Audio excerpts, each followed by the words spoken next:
Hello, hello. My name is Francisco Cervantes, Director of Creative Learning at the Scratch Foundation. I'll be talking and presenting about Scratch guiding principles and creative learning. And so what I'll cover in this talk is I'll share some of the guiding principles behind Scratch, both an online community and a coding language. Well, to me, it's those two parts. And also share some creative learning strategies. So when I introduce Scratch, when I work with young people, adults, how do I establish a culture of fearlessness? How do I set up a playful environment where everyone's learning together? I'll talk some of the strategies about that. First, Scratch is designed and developed and moderated by the Scratch Foundation, nonprofit organization. You've probably heard of Scratch. We're really excited and thankful for that.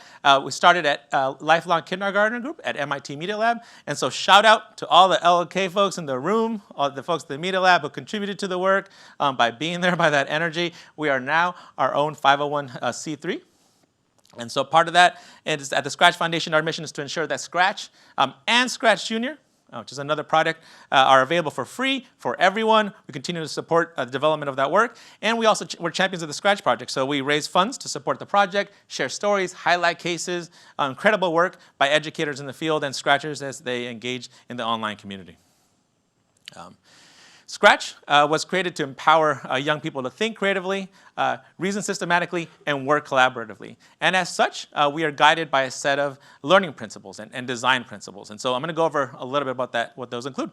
And so that includes having low floors, wide walls, and high ceilings. Low floors are think about these great entry points. How can we constantly think about how can we make it easy to get started, right? Wide walls means different entry points, right? Where you can I have maybe interested in sports, I'm interested in games, animations, right?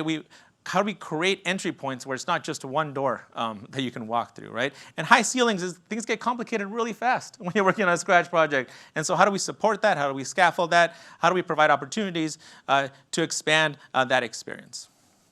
Shout out to the LK group again, and Mitch Resnick, who's developed a lot of this work with the LK group in making sure that low floors, wide walls, and high ceilings is something we constantly think about as we create pathways for young Scratchers.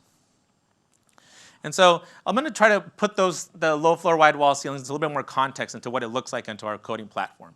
And so part of this work means so how do we design for Tinkerability?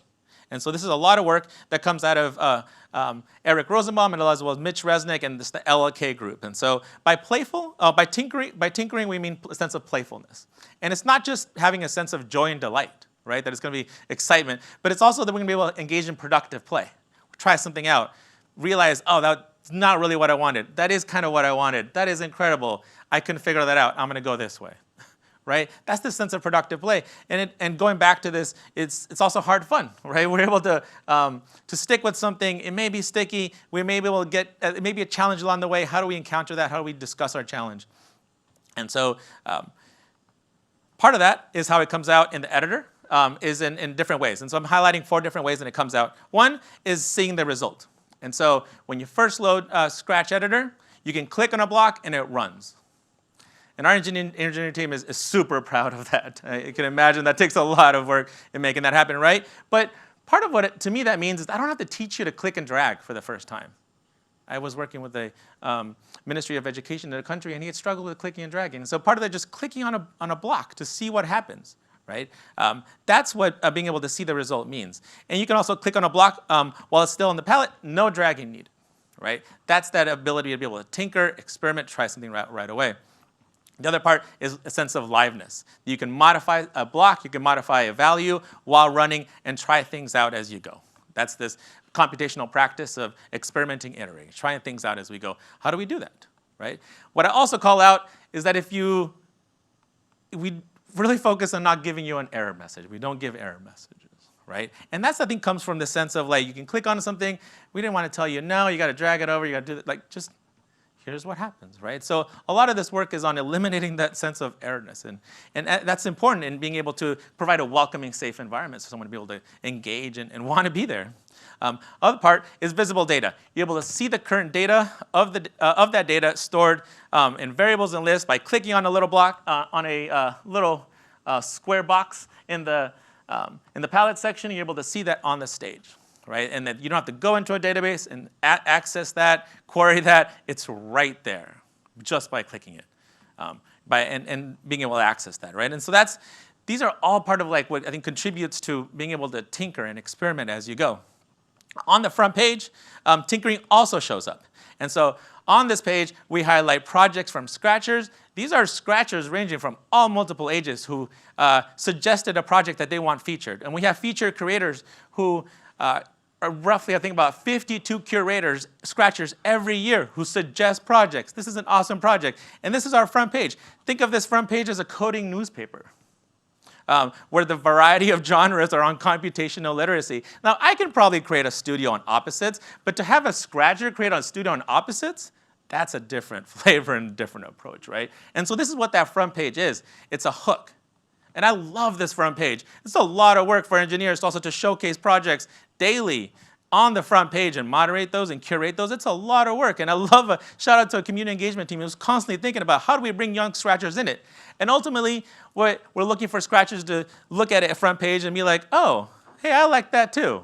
Hey, I can do that, right? That's where we're able to chip away at that identity that I belong here. Someone the other day said, oh, these are my people, right? Part of this work is in collaboration with lots of Scratchers. And as talked a little about our Scratch Design Studio, every 4 to 6 weeks, a group of Scratchers, about 16 Scratchers, identify a new topic that they want to showcase that month, right? And that's a Scratch Design Studio. So we've had Scratchers start in middle school and go on in whatever journey they want. They grow as they go. They brainstorm, they plan, they create, and manage that design studio as well. They're curating, they're adding projects, moderating those comments, giving feedback. We also have our front page curator, and so that's what I mentioned earlier, 52 Scratchers, and that's an entire row on the home page of Scratch. We give that to them. We give that to our community and say, like, showcase some of your work for others to see. We also have a Scratch Welcoming Committee, and that's a space run by Scratchers, and we welcoming brand new Scratchers. And I can certainly write a welcoming message, but for it to come from a Scratcher in a certain voice, it has a different tone and flavor to it. Right? Other work is event curators. We host events throughout the year. And so these are really youth leadership opportunities. And so part of this work is in collaborating with Scratchers to expand that and grow those. But this is a lot of the work that we're growing. I will say this is focused on, these studios and this collaboration is mainly in English. And so part of our work is how do we expand that to multilingual audiences. Oops. So talk a little bit about how it's easy to get started with Scratch. You run across these things without even logging in, a see inside button. To be able to see inside how someone else organized their project is extremely valuable, at least to see inside and realize, wow, that Scratcher is on a different level. I get what it takes now. That's important to realize, right? And so part of that is being able also to explore the connections between the parts and the whole. Why is that code in that sprite and why is it here? That also means being able to remix a project. You can remix any project once you log in. And there's so much power in being able to make something by building on the existing ideas of others, right? And being able to collaborate on that, give them credit. That's a lot of what we do as professionals and asked to do. And so Scratch is a wonderful opportunity to do that by the remix button. When I first ran my first Scratch activity, I asked you to not log in. And I do that because I want to create a culture of fearlessness, grit, the sense of you're not going to break it. I'm not going to gather data on you. If you don't like your project, it's OK. We can move on, right? And I think the previous presenter also talked about not having the login, right? And I love that. It creates such an opportunity to experiment and try for the first time.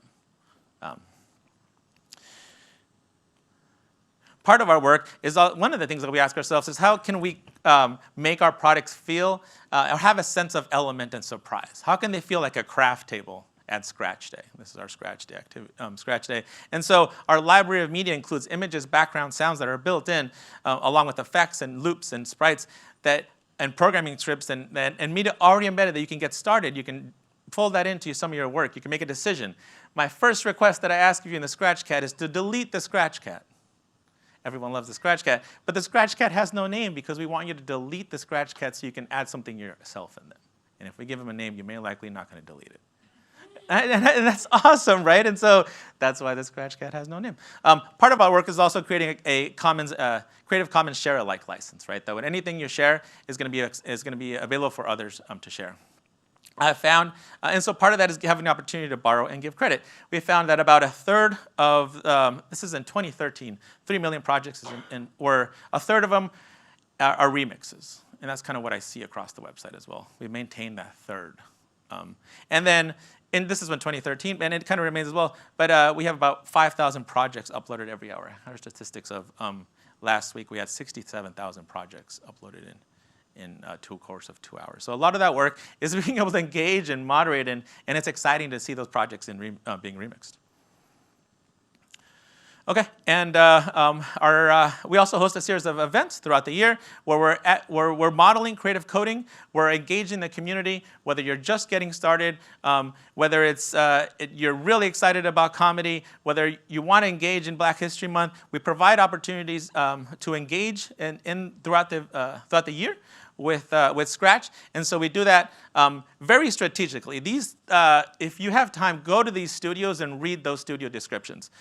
It's not just, here, I do this. It's a very careful description of perhaps what the topic is, maybe Black History Month, maybe Women's History Month, whatever it is. Here's an explanation. We're not setting up challenges, we're setting up themes. We're emphasizing process over product by providing an info or a teaser or a remix project. We're encouraging engagement with people, not just materials, by asking others to give comments and participate in that event. We're highlighting diverse examples through the work. We're posing questions instead of giving answers in our work, and we're collaborating with the online community and by modeling that work. Right, so shout out as well to my community engagement team who's constantly thinking about, or who's constantly tinkering with Tinkerability. Okay, thank you. Thank you, Francisco. As folks make their way up to the mics for any questions in the room, I'll read this one comment from the chat that I liked. Jason said, "Scratchers, I need a name for people who use my app. What a great idea for building identity and community." I thought that was nice, and also what you said about the Scratch cat resonated, how it's unnamed.